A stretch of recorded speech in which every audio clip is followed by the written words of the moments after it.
Audrey Tintoin nous rejoint dans l'équipe et nous sommes ravis de l'accueillir. Ça va Audrey ? Ça va très bien. Soyez la bienvenue. Merci, je suis ravie. Inutile de vous dire que vous êtes très jolie. Oh, c'est en... Et que vous soyez compétente ou pas nous est complètement égal. Je suis embauchée, Allez. merci. C'est parti. Autant vous dire la vérité, on parle franchement ici. Arnaud, présentez-vous rapidement. Eh bien, je m'appelle Arnaud, donc j'ai 36 ans, je suis restaurateur, je suis responsable d'un restaurant karaoké. Super. Voilà. Sinon, j'ai un petit garçon qui s'appelle Thomas, qui a 5 ans, à qui je fais un petit coucou. Parfait. Henri, vous me dites un mot sur vous ? Oui, j'ai 68 ans bientôt. C'est pas une tare, Henri. Non, c'est pas une tare, mais enfin, je préfère avoir son âge. Bon, enfin, Alors, qu'est-ce que vous feriez si vous aviez son âge ? Ah, je sais pas, des folies sûrement. Oh là, Emmanuel, écartez-vous un peu. Et nous passons à la première question télévision. C'est parti.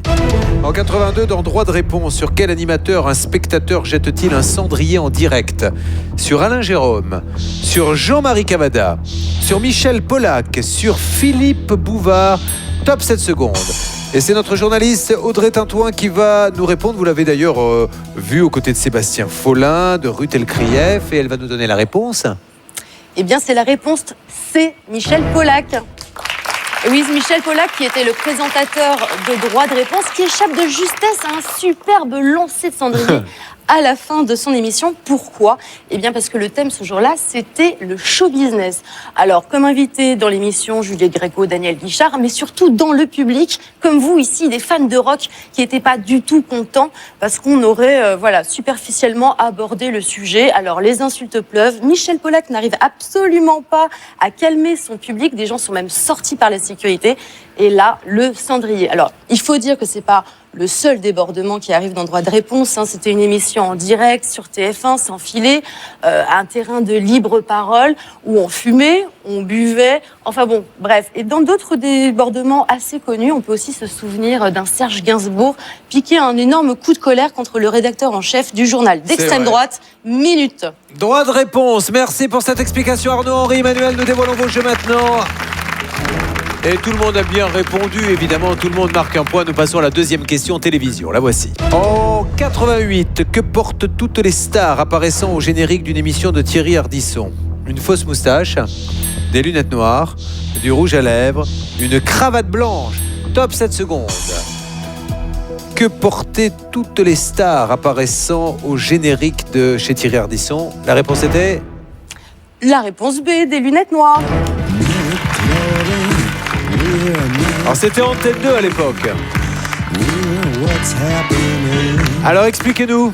Alors c'était le générique de l'émission Lunettes Noires pour Nuit Blanche, voilà, présenté par Thierry Ardisson sur Antenne 2 en deuxième partie de soirée. La musique, Night Clubbing, Dicky Pop. Alors là, on est loin de Michel Polac, vraiment Ardisson imprime sa touche rock'n'roll, show business, paillettes, et invite toutes les stars du moment. D'ailleurs, regardez Serge Gainsbourg, là encore, pour une émission spéciale qui lui était consacrée. Et là, pour l'occasion, ils étaient sortis faire un tour en 404.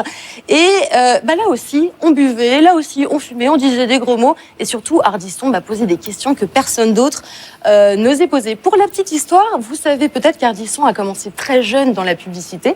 Et lorsqu'il vient vendre son émission à Antenne 2, pour le titre de l'émission, il pense à une campagne pour laquelle il avait travaillé. C'était les lunettes Glamour, des lunettes noires pour Nuit Blanche.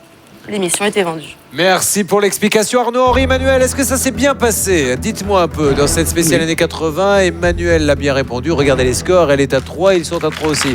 Allez Emmanuel, c'est à vous de nous en dire un peu plus sur vous. Je m'appelle Emmanuel, j'ai 27 ans, je suis enseignante et j'ai 2 petits-enfants. Super, ils ont quel âge ? Alors, le premier, Alix, a 2 ans et demi, ouais. Et la petite, Sixtine, a 26 jours. D'accord, et qu'est-ce que vous avez comme passion, Emmanuel ? J'aime bien la musique, j'aime bien sortir avec les amis, la lecture et la natation. Nous allons poser une nouvelle question, la voici. On écoute un extrait, écoutez bien, c'est un quiz télévision années 80, c'est parti. De quelle émission culte des années 80 est-ce le générique ?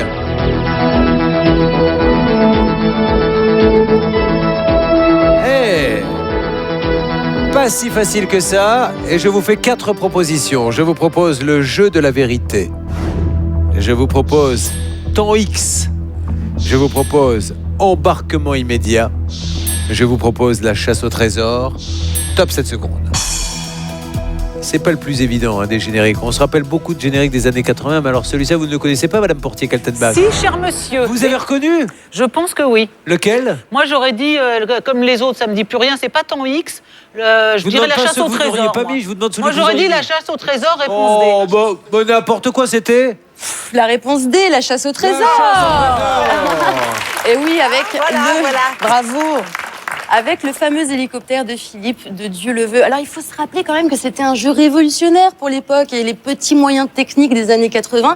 Philippe de Dieuleveux, lui, il était envoyé aux 4 coins du monde et il était guidé en direct par l'animateur en plateau et les candidats qui donnaient leurs instructions.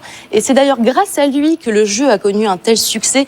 Parce que Philippe de Dieuleveux, il était habillé en rouge, c'était le Tintin de l'émission, très bon, très gentil. Il posait des questions en courant aux gens qui passaient. Oui, et beaucoup d'humour aussi. C'est parti, on dévoile vos jeux.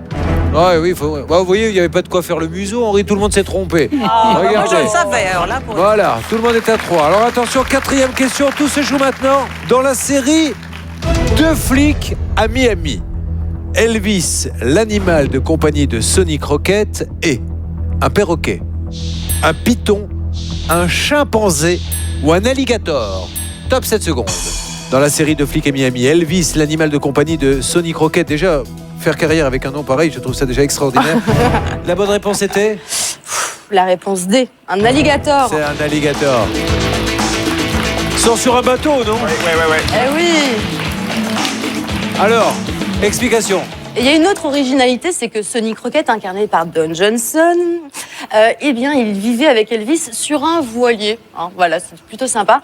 Donc Elvis, le meilleur renifleur de drogue de toute la côte. Il faut savoir aussi que Don Johnson, à l'époque, il était jeune, donc il coûtait pas très cher, et c'est pour ça qu'il a été embauché dans l'émission. Et ça a vite changé. Il est devenu très rapidement un des acteurs américains les mieux payés. Mais il faut dire qu'il était beau, Don Johnson, avec son sourire, ses belles voitures. Et Sarah Bernard avait aussi un alligator qui s'appelait Ali Gaga et qui est mort d'une indigestion Non, de vous champagne. confondez avec Lady Gaga, arrêtez maintenant. Non. Arnaud Ali Gaga, Emmanuel. l'alligator de Sarah Bernard. Nous allons dévoiler vos jeux maintenant, c'était la dernière question. Et regardez, Henri s'en sort, il est sûr de passer, je suis obligé de départager Arnaud Emmanuel. Inespéré.